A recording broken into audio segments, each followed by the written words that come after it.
La universidad genera conocimiento, produce información, opina. Radio y Televisión WAP presenta Carolinos.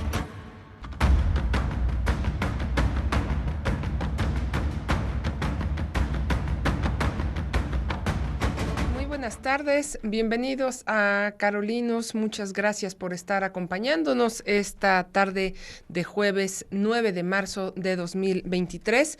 Yo soy Mónica Olvera y bueno, vamos a estar esta tarde con ustedes una hora platicando sobre un tema interesante y sobre todo, bueno, pues también muy atractivo porque involucra precisamente un tema que está relacionado con con las haciendas que existen todavía aquí en nuestro país, en particular allá en la península de Yucatán.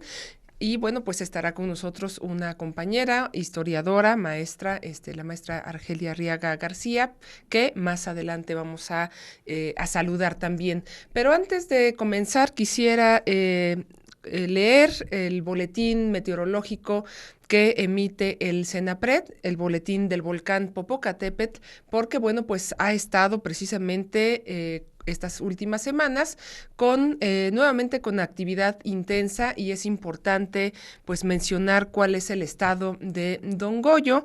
Y bueno, precisamente en las últimas 24 horas, mediante los sistemas de monitoreo del volcán Popocatépetl que tiene el CENAPRED, allá el CENAPRED es el centro donde se tiene el equipo, ¿verdad? Que mide el pulso del volcán, y son los que emiten y están vigilando las 24 horas qué pasa con el volcán Popocatépetl. Bueno, pues se detectaron 222 exhalaciones acompañadas de vapor de agua, gases volcánicos y en ocasiones también ligeras cantidades de ceniza. Precisamente sobre el tema de la ceniza, bueno, pues hay que tener mucho cuidado porque ha estado también en algunos puntos de aquí de Puebla, en particular, bueno, pues en la ciudad, en la zona de Cholula, en algunos otros municipios también ha habido o se ha reportado ligera caída de ceniza en Tetela del Volcán, allá en Morelos, en San Pedro Benito Juárez. Y bueno, pues el tema de la ceniza es un asunto también delicado, sobre todo para quienes tienen algún tipo de afectación en cuanto a las vías respiratorias. Ayuda mucho, desde luego, el uso del cubrebocas, y bueno, pues con esta temporada también y con los vientos que están que prevalecen durante este mes también, febrero y marzo, tenemos estas rachas de viento importante, y bueno, pues mucha de la ceniza que está acumulada en las azoteas, en las calles, pues es levantada nuevamente, y por eso es que tenemos ciertas molestias, cierta irritación. Y bueno, pues adicionalmente también a este reporte emitido por CENAPRED se registraron más de 100 minutos de tremor de alta frecuencia y 25 minutos de tremor armónico. Una explosión también clasificada como menor a las 4:49 de la mañana, y bueno, pues 30 minutos más se registró de esta secuencia de exhalación. Pero también en la mañana, aproximadamente a las 10:25, 27 minutos, nos reportaron que hubo una explosión el día de hoy, y bueno, pues sí se sintió sobre todo pues en las comunidades cercanas al volcán Popocatépetl. Se cimbró ventanas, puertas. Estos son pues algunos de las manifestaciones que gente que vive, repito, alrededor del volcán nos hace llegar también esta información. Esta fue una explosión a las 10:27 más o menos, no fue tan grande como las que hemos visto también con los videos a través de estas imágenes también con las cámaras, y bueno, pues se nota también cómo expulsa material volcánico Don Goyo. Así es que bueno, pues hay que estar pendiente también de estos boletines, no bajar la guardia. Y precisamente sobre esta actividad que ha tenido el volcán, bueno, pues cada 12 de marzo suben pobladores de la zona de Xalitzintla, de San Nicolás de los Ranchos, de Osolco, también algunos otros invitados por la propia población de estas comunidades, suben a hacer una ceremonia allá al ombligo del volcán Popocatépetl. Y bueno, pues en esta ocasión no se dio Ante esta actividad en los últimos días, pues no se dio el permiso por parte de la Secretaría de Gobernación. Se está dando una restricción por parte de Segov para no acercarse precisamente al cráter del volcán y no poner en riesgo la vida pues de toda esta población que acude a estas ceremonias tan importantes también, y desde luego pues muy llama mucho la atención, ¿no? Para quienes somos también de fuera y tenemos el honor de ser invitados por la población, por la gente que vive allá en la zona del volcán. Sin embargo, bueno, pues esta actividad también reciente ha hecho que pues se prohíba en este caso el subir a hacer la ceremonia allá en el ombligo del volcán Popocatépetl. Hay imágenes, las condiciones también meteorológicas nos permite ver pues estas fumarolas. Han sido también de manera continua, ya en otros programas pues nos han explicado mi compañero el ingeniero Carlos Tovar de que es un volcán activo que sigue teniendo pues mucha actividad y debemos también de ser pues muy cuidadosos, sobre todo evitar acercarnos a pues al volcán. Y en el caso de la ceremonia, bueno, pues se va a desarrollar otro tipo de actividad ahí en Xalitzintla, una misa, una ceremonia, una reunión con pues con la población. Así es que, bueno, exhortamos, así como hacen también las autoridades, a pues esta recomendación a no ascender al cráter, toda vez de que existe pues posibilidad de que ocurran más explosiones. Y bueno, pues mantendremos también informados de cualquier cambio en el semáforo de alerta que actualmente está en color amarillo. Y bueno, pues ahora ya terminado este informe del volcán Popocatépetl, quiero saludar a mi compañera, la maestra Argelia Arriaga García. Ella es historiadora y también, bueno, pues investigadora de CUPREDER, del Centro Universitario para la Prevención de Desastres Regionales de esta Benemérita Universidad Autónoma de Puebla. Y bueno, pues en el caso de mi compañera Argelia, que es historiadora, bueno, pues trabaja precisamente en los proyectos que se tienen asignados y proyectos que se han desarrollado en varias partes del país por parte de CUPREDER y de la UAP, pues trabaja precisamente esta parte histórica de los territorios, de los asentamientos en donde estamos desarrollando proyectos integrales. Y bueno, pues te saludo, Argelia, ¿qué tal? Muy buenas tardes. Hola Moni, muy buenas tardes a todo tu auditorio. Pues será un gusto platicar con ustedes un poco de lo que hemos ido encontrando con respecto a la cuestión de las haciendas en la zona de Yucatán, específicamente en el área donde estamos trabajando, que es la zona poniente de Maxcanú, Munam, entrando a la zona PUC. Entonces, bueno, con mucho gusto pues platicaremos algunas cosas que vamos encontrando y que creo que van a ser del interés de todos ustedes. Y bueno, precisamente buscando un tema para esta tarde, para esta entrevista, pues hablábamos de las haciendas del Oro Verde, ¿no? En la zona poniente de Yucatán, que en esta búsqueda rápida también sobre este tema de las haciendas, pues Yucatán es el estado con más haciendas, en su mayoría, bueno, pues ahorita nos hablarás al respecto, pero en su mayoría enequeneras, ¿no? Pues esta especie de este género del agave que se cultivaba desde la conquista, desde la época de la conquista allá en Yucatán, para obtener precisamente pues estas fibras que pues ya posteriormente fueron reemplazadas, como ha sucedido, ¿no? Con en muchos casos, pues por la agroindustria, ¿no? Que sufre precisamente pues una caída ante la llegada de estas fibras sintéticas. Pero bueno, es muy interesante todo este trabajo también que va a la par de lo que has estado trabajando, investigando en la zona poniente de Yucatán, también desde luego en Mérida, pero bueno, ahora estamos en esta parte, como tú mencionas, de los municipios de Muna, Mascanú, Jalachó, y bueno, pues parece que va para largo la estancia de la UAP allá en la península, pero también algo que tú has ido encontrando y que ha sido desde luego un tema interesante y que te lleva o nos arrastras también, Argelia, pues a toda esta parte histórica y muy pues importante para saber, entender cómo se han configurado muchos de los asentamientos en donde estamos también trabajando. El tema en particular, bueno, pues es las haciendas, pero me gustaría que empezáramos, Argelia, con esta diferenciación que tú vas encontrando también entre una finca, un rancho y una hacienda. Ok. Bueno, antes que nada, comentarles que el trabajo que yo realizo tiene que ver sobre la tenencia de la tierra. Y la tenencia de la tierra juega un papel vital con respecto a todo lo que tiene que ver con la agricultura, ¿no? Con esta actividad primaria, donde la población generalmente pues se va realizando sus actividades cotidianas.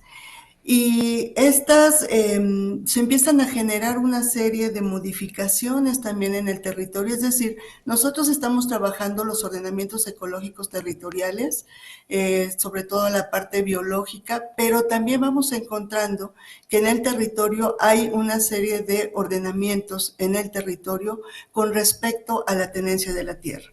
Y entonces, bueno, empezaré comentando rápidamente que la propiedad de la tierra ha jugado un papel muy importante en nuestro país, no solamente en Yucatán, sino en todo el país, ¿no? Que la principal actividad del país de México, por lo menos hasta el siglo pasado, mediados de este siglo, mediados del siglo pasado, perdón, es precisamente la actividad agrícola, ¿no? Y bueno, no solamente la propiedad social de la tierra ha jugado un papel importante, sino también la propia propiedad privada. Y en ella es donde vamos a hablar precisamente de lo que es una finca, de lo que es un rancho, una hacienda. Una finca, se puede decir en términos de derecho, en términos generales, es un fundo, es un predio donde hay también una serie de propiedades inmuebles que forman parte de ese espacio y que a su alrededor también hay una serie de población que se va asentando en ese espacio. Los ranchos también son, digamos, áreas un poco más pequeñas, ¿no? Son minifundios, generalmente se les conoce con ese nombre, es decir, son pequeñas propiedades de tierra con una extensión mediana. Hay algunos que son pequeña propiedad, hay otros que tienen una extensión mediana y que nosotros les conocemos, digamos, en términos del derecho mexicano como pequeña propiedad rural, ¿no? Estas finquitas, estos ranchos generalmente son espacios muy rústicos. Ahí también vive pues población que está alrededor del rancho haciendo un trabajo sobre todo agrícola o bien ganadero, la cría de animales. Y bueno, finalmente, en cuanto a la hacienda, estamos hablando ya de grandes extensiones de tierra, ¿no? Donde vivían las familias poderosas, las familias pudientes, las familias que tenían grandes extensiones de tierra y que dentro de su territorio tenían trabajando a población, que serían los peones, ¿no? Entonces, esta, digamos, es pues la importancia de este espacio. Las haciendas en México tienen una historia muy importante que se va gestando o se van gestando desde la llegada de los españoles, desde el proceso de colonización a la zona de Yucatán y en general en México. Pero en Yucatán particularmente, las haciendas están muy ligadas con las estancias, que eran los espacios que le daban la corona a los encomenderos. Y los encomenderos tenían la actividad dentro de la estancia ganadera, precisamente de la cría de animales. Esto es muy importante porque en las encomiendas, las tierras que se les dotaba a los encomenderos, a ciertos encomenderos, eran para producir maíz sobre todo, ¿no? Pero las estancias ganaderas eran para la producción y cría de animales, ¿no? Entonces ahí es donde va a empezar todo un proceso de diferenciación con respecto a la hacienda ganadera maicera y las haciendas enequeneras. No Esto en sé si... particular para el caso precisamente de Yucatán, pero sabemos que, bueno, pues gran parte justo de esta importancia productiva generada por las haciendas, pues tenían que ver con esta actividad de la siembra también de caña, ¿no? Las azucareras, el cereal, las ganaderas, como tú mencionas, las pulqueras y, bueno, pues algunos otros productos.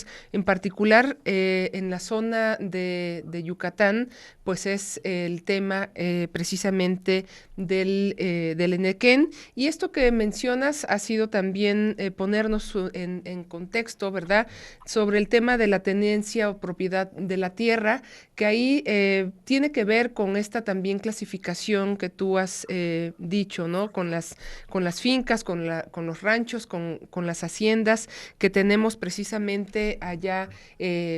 Hablando únicamente, me refiero al tema de la península, y bueno, pues finalmente eran territorios también con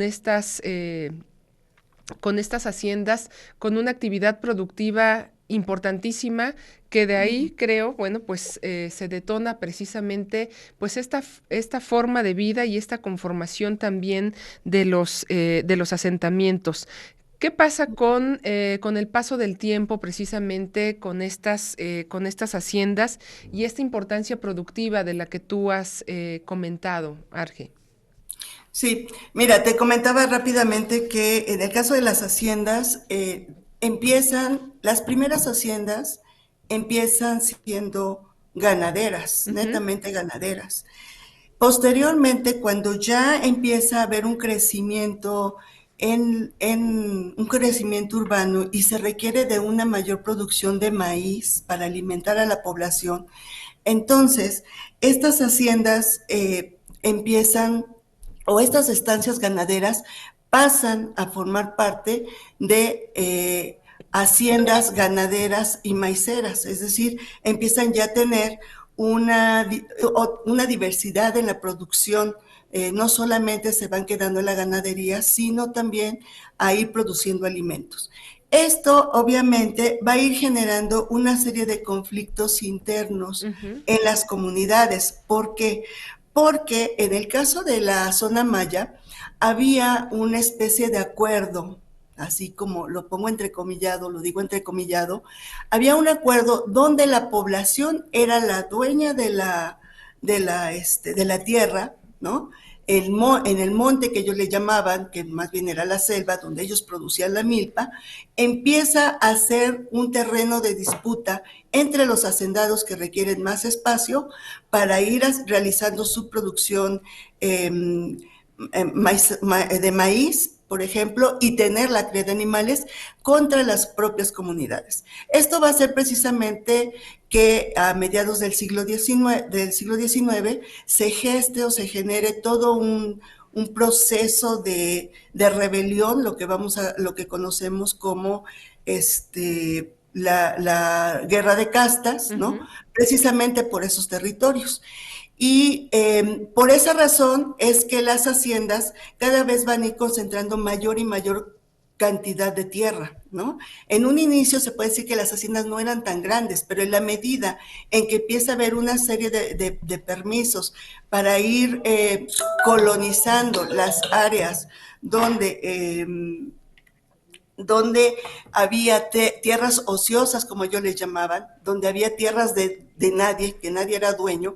Entonces los hacendados iban diciéndole al gobierno, al Estado, estas tierras no son de nadie, estas tierras las voy a ocupar para la producción. Y Ujú. entonces así es como se van constituyendo estas grandes haciendas. Estas haciendas, como lo decía, ya convirtiéndose en haciendas maiceras, pues empiezan a tener también un auge importante. Pero, ¿qué sucede a mediados del siglo XIX? Bueno, pues primero comentar que el caso de las haciendas en Yucatán no fueron haciendas que inmediatamente empezaran a generar, es decir, a construirse, ¿no? Ujú, No fueron estos espacios que en otros lugares, como el caso del norte de la República, había haciendas, sobre todo pues mineras, había haciendas en los ingenios azucareros, ¿no? Cafetaleros, bueno, en ese todavía no estaban tan de moda los cafetaleros, pero sí existían una serie de haciendas que se dedicaban a diferentes procesos productivos para la alimentación y el sostenimiento de los diferentes estados, ¿no? El caso de Yucatán, la cuestión fue muchísimo más lenta, ¿no? Fue mucho más lenta porque además también las tierras de Yucatán, como ya se ha platicado en otras ocasiones en el programa, pues eran tierras no muy aptas para la agricultura. Sí. Entonces, posteriormente se empieza a generar todo un proceso de a transformar, a modificar, donde la hacienda ya no va a ser tanto la hacienda ganadera y maicera, sino más bien se empieza a trabajar la cuestión de la producción enequenera. La producción enequenera más o menos empieza en 1840, pero para 1847 ya hay una serie de problemas precisamente con la guerra de castas, donde los indígenas de la zona poniente, que es donde nosotros hemos estado trabajando, pues hay una rebelión importante, no están de acuerdo en que les quiten sus espacios y entonces hay un problema fuerte allá.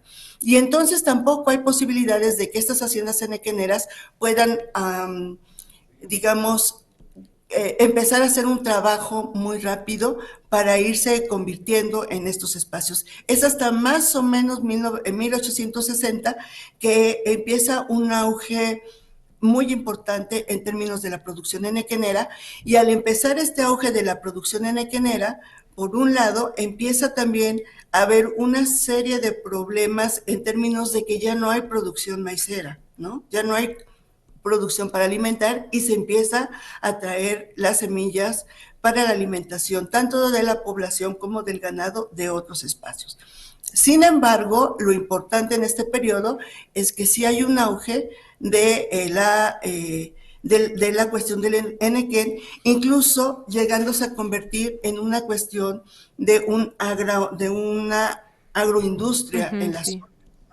Eso también es muy importante porque entonces ya hay una serie de mecanismos que se van dando en ese momento que tienen que ver mucho con la tecnología, en términos de que se inventan una serie de artefactos, de instrumentos que permiten ir haciendo mucho más fácil el corte, el proceso, el procesamiento de todo este nequén para ir generando la fibra que tiene que salir a otros países, no solamente a Estados Unidos, que en un principio fue uno de sus mayores, digamos, a los que más se les entregaba este producto, sino que también a Francia, a Inglaterra, claro. Y empieza a tener un auge muy importante. Estamos hablando de que más o menos estas haciendas tuvieron un auge importante, por lo menos de aproximadamente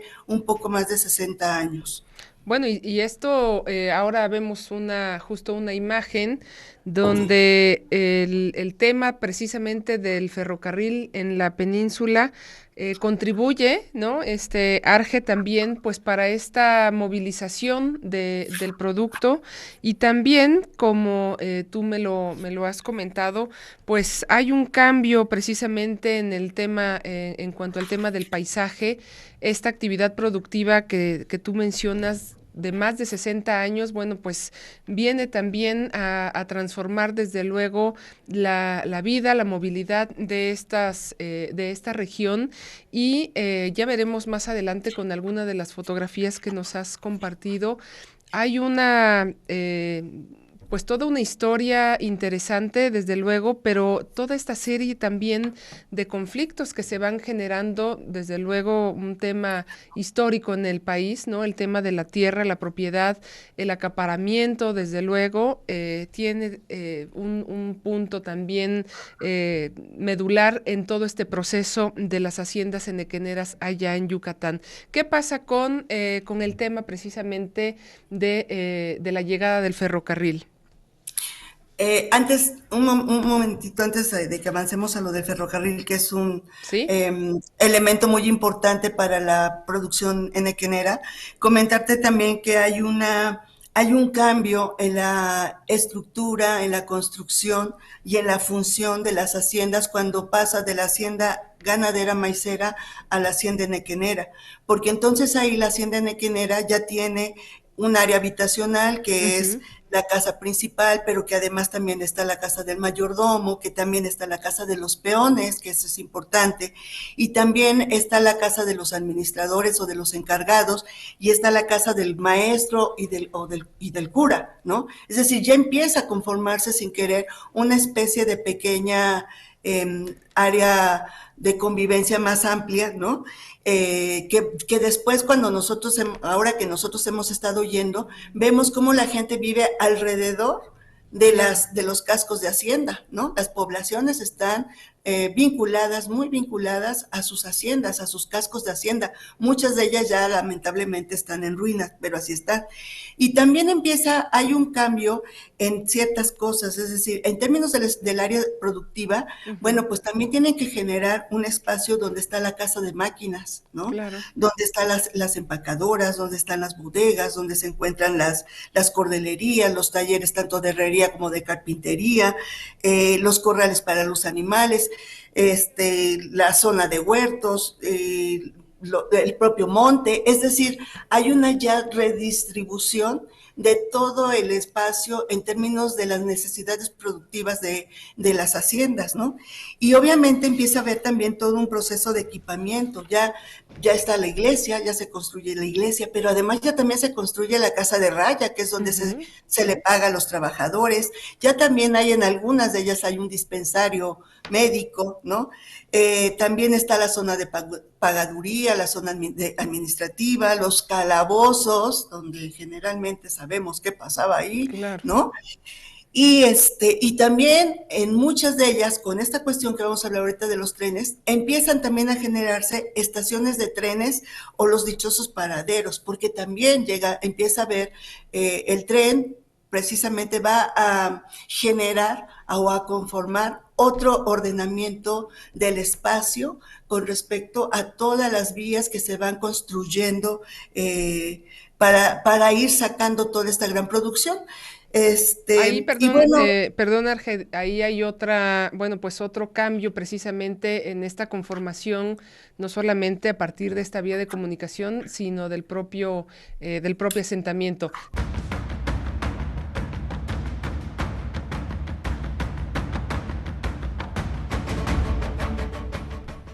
Estamos de vuelta aquí en Carolinos. Gracias por acompañarnos y gracias a todo el equipo que hace posible este programa y todos los que se transmiten aquí por TV WAP y Radio WAP, a quienes mandamos también muchos saludos a los amigos que nos siguen escuchando por el 96.9 de FM.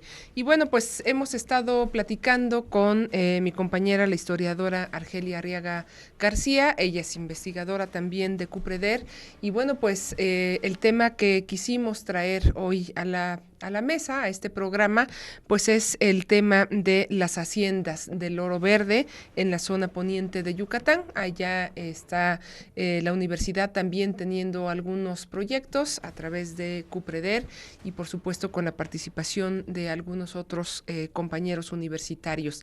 Y bueno, pues nuevamente, Argelia, te saludo. Gracias por estar comentándonos toda esta parte histórica, este proceso también que ha sufrido pues el tema de las haciendas, en particular las dedicadas al enequén, este agave también utilizado para extraer las fibras, y ahí quienes hemos estado precisamente pues por estos rumbos de la península encontramos algunos productos hechos de este material.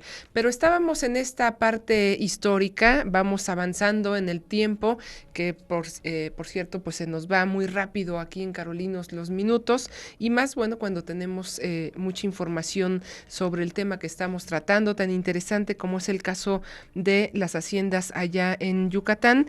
Y bueno, hablábamos precisamente sobre el cambio de paisaje y la introducción del ferrocarril a este territorio, Argelia, y que también, bueno, pues actualmente está en el ojo, ¿verdad?, de todo mundo este territorio por el tema del Tren Maya.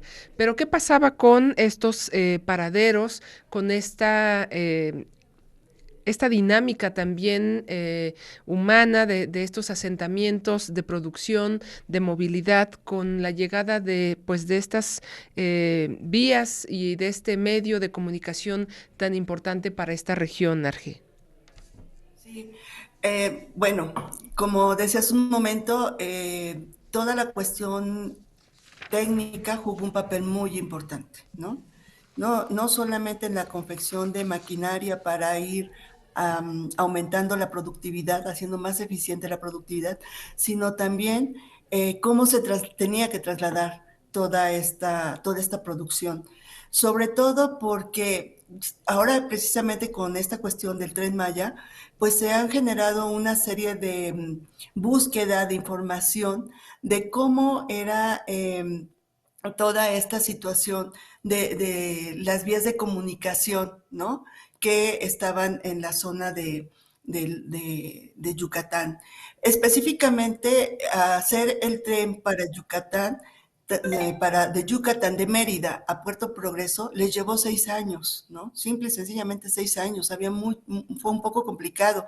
Pero sin embargo, ya a partir de 1880, 1890, ya se tenía, digamos, ya se había construido una serie de caminos por medio de y por medio de estos caminos, de este transporte terrestre, inicia todo el traslado de las grandes cantidades de fibra para que salieran del puerto Progreso hacia Estados Unidos, hacia Inglaterra, etcétera, ¿no? Y entonces, digamos que se van generando una gran cantidad de vías de comunicación por medio del tren. Y entonces estamos hablando que para 1892 ya se tenían en operación 424 kilómetros de vías, ¿no? No es algo Menor. tan pequeño, ¿no? Es decir, llevó un proceso, pero a final de cuentas fue un proceso incluso hasta ágil, ¿no? Hay otra cuestión, internamente se hace una invención de lo que son los ferrocarriles portátiles y los hacen unos franceses, una familia francesa de Cauville, y ellos empezaron a vender internamente dentro de las propias haciendas estos pequeños ferrocarriles, ¿no? Que trasladaban precisamente del campo hacia las zonas donde tenían que estar todas estas fibras para todo su procesamiento. Y entonces estamos hablando de que muchas de las haciendas, de las principales haciendas donde nosotros nos estamos moviendo, estamos trabajando, pues se llegaron a hacer 230 kilómetros de estas pequeñas vías, ¿no? De estas vías portátiles para el traslado, ¿no? De estos productos, ¿no? Es decir, entre las vías ferroviarias que se generaron y estos propios vías portátiles pequeñas que comunicaban incluso algunas haciendas, pues estamos viendo que sí hay una modificación en el paisaje, que sí hay una modificación territorial, ¿no? Y que pues fueron muy importantes precisamente para esta producción, ¿no? Entonces, bueno, Aquí justo se vemos puede decir que... perdón, Arge, vemos una imagen de bueno, es un mapa de la infraestructura histórica y zona enequenera en Yucatán, algo que nos quieras comentar, que va de la mano con esto precisamente que vas comentando, ¿no?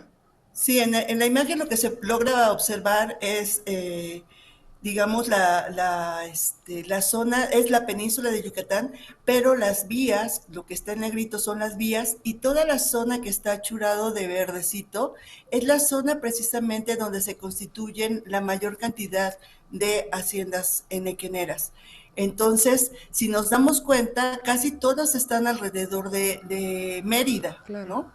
Y hacia la zona poniente, que es donde nosotros estamos trabajando. Entonces, es la zona enequenera que, que hizo, digamos, fueron alrededor de ¿cuántas? 2,000 hectáreas ahorita busco bien los datos de las hectáreas que estuvieron inmersas en este proceso de producción enequenera, y que pues fueron sumamente importantes porque estamos hablando de 400,000 hectáreas que se sembraron de enequén en toda la zona, ¿no? Y por eso esta zona se le conocía como la zona del oro verde, ¿no? El oro verde obviamente era esta cactácea que es el enequén, ¿no? Arge, sobre el tema de las haciendas, pero como parte del patrimonio también histórico, arquitectónico, que podemos ver precisamente pues en este recorrido que hemos hecho por la región. Desde luego, tenemos aquí en nuestro país, en la zona de Michoacán, de Morelos, el Estado de México, una cantidad todavía importantísima de haciendas en condiciones pues óptimas, ¿no? Para seguir todavía utilizándolas, y por ahí hemos comentado también sobre el libro de Ambrosio Guzmán, que en alguna ocasión estuvo también el arquitecto platicando con nosotros de esta joya de libro y de esta investigación tan interesante con el tema de las haciendas. Y bueno, pues en el caso precisamente de la península, allá en Yucatán, creo que juega un papel también fundamental, ¿no? El tema del patrimonio arquitectónico, que a diferencia pues de otros territorios, pues hay un deterioro también, lamentablemente, con estos pues cascos de hacienda que todavía logramos ver y que está pues ahí en medio de estos asentamientos, de estas comunidades donde hemos estado también trabajando. Así es. Sí, bueno, durante todo el periodo porfiriano, del porfiriato, aumentó muchísimo el número de haciendas, ¿no? En 1877, tan solo, y ahí está la laminita, espero que se logre ver, teníamos alrededor de 5,000, más de 5,000 haciendas, y para 1910 ya estamos hablando de que había en todo el país más de 8,400 haciendas, ¿no? Particularmente el caso de Yucatán es el que nos llama mucho la atención, porque en 1877 había 1,145 haciendas, y para 1910, entonces ya estamos hablando de que teníamos 1,170 haciendas. La mayoría, o en su mayoría, de estas haciendas eran enequeneras, y como les dije hace un momento, estaban conformadas o constituidas, digamos, en la periferia de Mérida. Por eso Mérida logra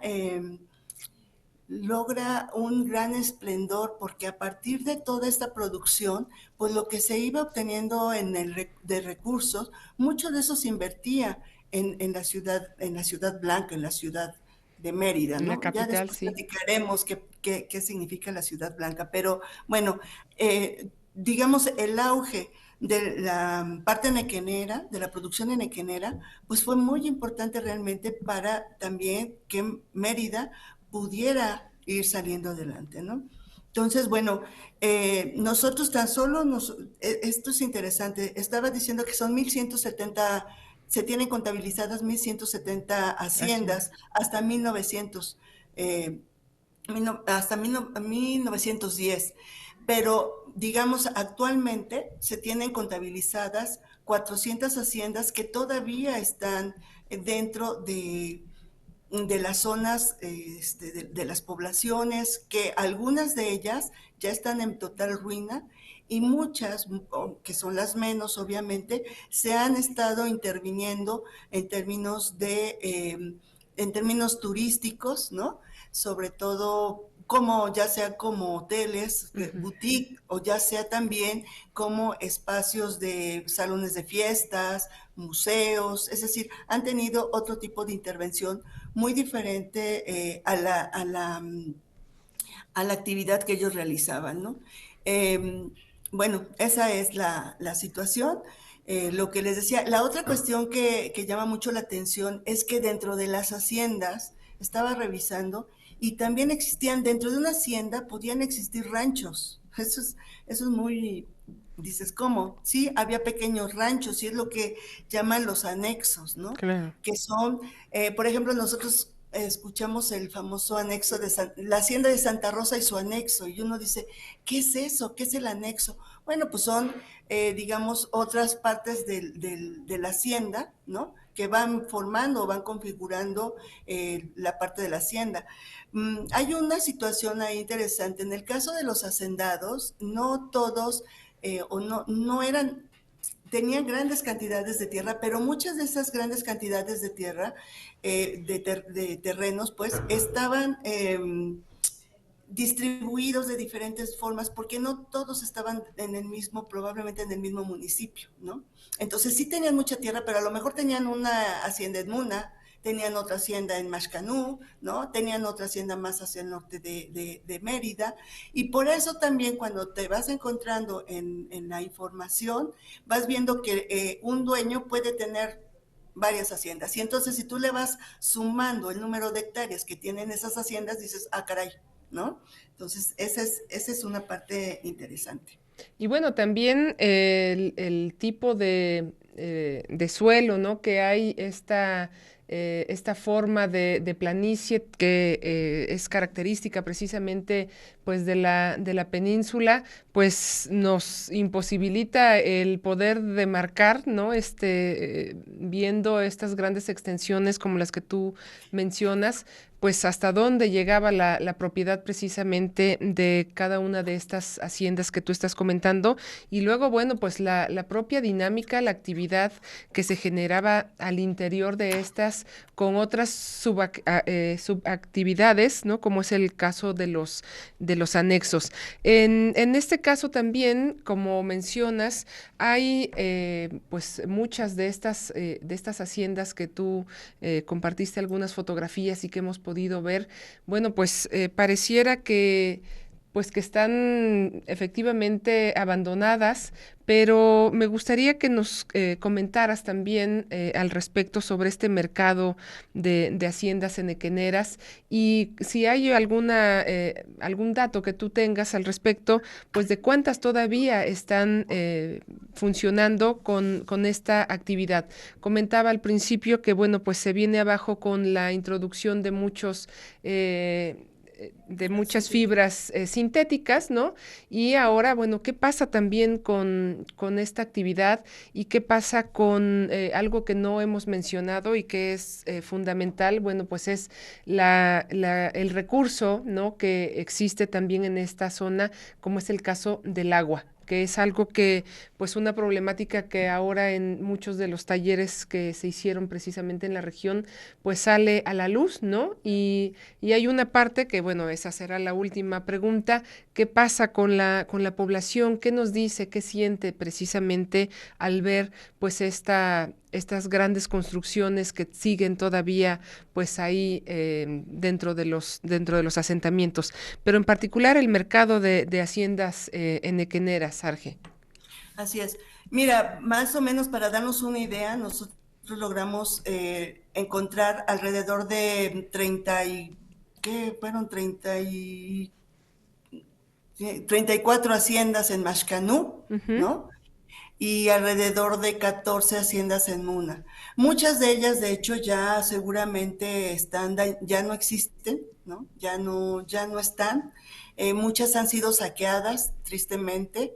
Eh, es decir, toda la parte la parte donde se producía el enequén ya no existen, las maquinarias ya, porque ya no existen, ¿no? Son pocas las haciendas que aún se dedican a la producción de la fibra de enequén. Es decir, sí hay, pero son muy pocas, ¿no? Ya casi no hay. Particularmente hay que considerar que cuando se viene dando todo este proceso de baja de la producción enequenera, pues son otros países los que empiezan a trabajar la producción enequenera, como Brasil, como Cuba, como Tanzania, algunos países Ujú. de africanos, ¿no?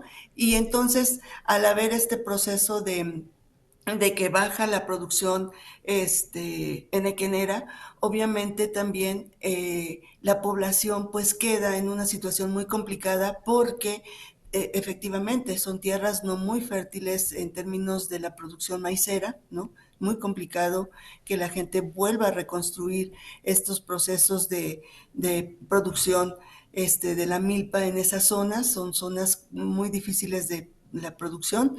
Y entonces hay también pues una especie de problema social interesante que se ha venido gestando a partir de los años 60 a la fecha con respecto a lo que son las tierras de las haciendas.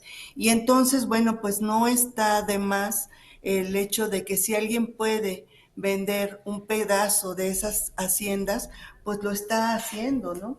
Y entonces, si ustedes logran entrar al Internet, ojalá y se dieran algunos a la tarea de entrar al Internet, podrá constatar que hay un mercado de las propias haciendas Sí. enorme, ¿no? Entonces, por lo menos yo encontré en un ratito 11 anuncios de diversas haciendas, entre ellas está la de Chuchucmil, está la de San Rafael, varias haciendas que están en venta, ¿no?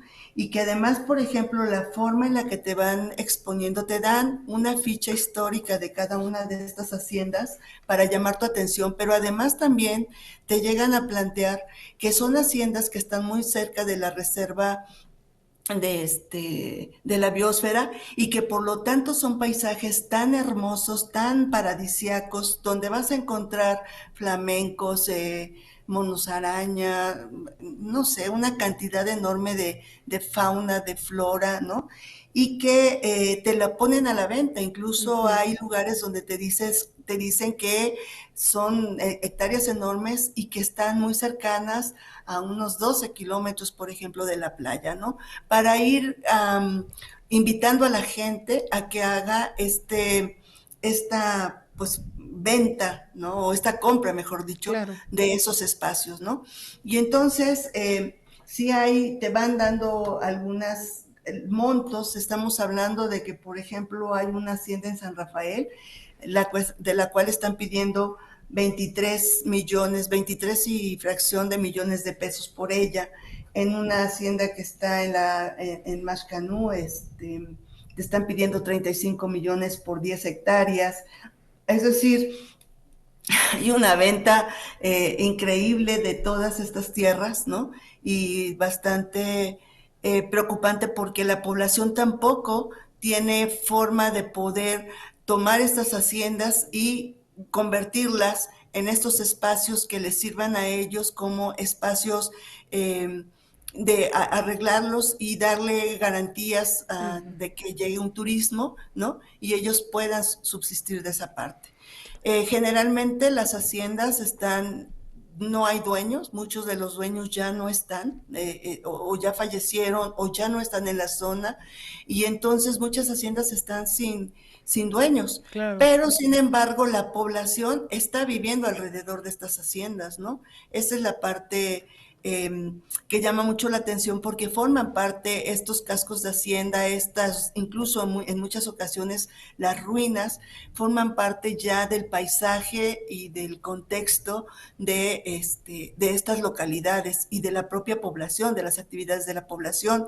Nos tocó ver algunos de estos cascos sumamente dañados, pero por ejemplo en el caso de los arquitectos es muy interesante porque se puede ver todo el tramado, la construcción de estas grandes haciendas, ¿no? Son unas construcciones que yo no soy arquitecta, pero me parecen que son ejemplares, Impresionante, ¿no? sí. Son excelentes las construcciones, por eso yo creo que muchas de ellas aún siguen en pie, ¿no? Entonces, aquí la cuestión sería interesante que dentro del ordenamiento fuéramos tratando o intentando buscar con la población alternativas a esos cascos para que la gente pueda también tener una entrada económica en términos probablemente de turismo, de un turismo que no sea depredador, ¿no? En estos espacios. Y Sobre bueno, todo, perdón, Arge, esto me llama la atención, justo esto que mencionas, la cercanía que se tiene de algunos de estos cascos de Hacienda con pues con las áreas también naturales, como tú mencionas, pues importantes, estas zonas que se están protegiendo precisamente con pues con estos instrumentos de planeación que tiene que ver con el ordenamiento ecológico y bueno, pues algo que no estamos negados precisamente a esta pues llegada de turismo, sino a cómo vamos a regular precisamente este uso de suelo, el no invadir con mayor número de construcciones, pues estas zonas que son de verdad una joya de este territorio. Y luego la otra, bueno, pues esta certeza jurídica de la propiedad. También me parece que pone ahí pues en discusión, ¿no? Entre la población, que hasta donde yo recuerdo no ha habido una invasión por parte de pobladores de estas zonas, ¿no? Son como muy respetuosos también de estos territorios, de estos cascos, de estas construcciones.